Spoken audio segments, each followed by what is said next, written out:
Только что на полигоне Лиур, который находится в 25 километрах от таджикской столицы, завершился очередной этап учений поиск-2016, проводящихся в рамках ОДКБ. Это учение сил и средств разведывательных подразделений государств-членов организации. В таком формате специальные учения проводятся впервые.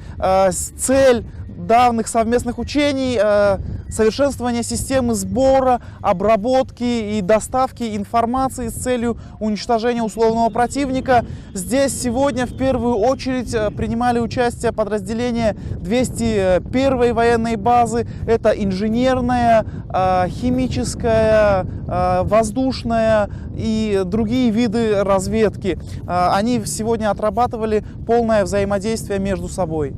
По единому замыслу, утвержденному начальником разведки Республики Таджикистан, 201-я военная база на полигоне Лиур выполняла практические действия по выполнению задач в локализации вооруженного конфликта, проведению разведно-поисковых действий в своей зоне ответственности. По замыслу этого этапа занятий БТР разведывательного дозора, сопровождавший колонну гуманитарной помощи, обнаружил взрывное устройство на дороге и обезвредил его. Но позже на колонну все же было совершено нападение условным противником с подрывом бронетранспортера. Автомобили с земли прикрывали 2 боевых вертолета, на выручку бойцам выдвинулись наземные подразделения. В дело вступила воздушная и наземная разведка, обнаружившая и локализовавшая бандформирование, по которому затем был нанесен удар из установок ГРАД. Радиоразведывательное подразделение выявило расположение штаба бандитов, на место которого затем был сброшен десант. Другие виды разведки также выполняли различные задачи. Например, химики делали забор и анализ почвы на выявление отравляющих веществ.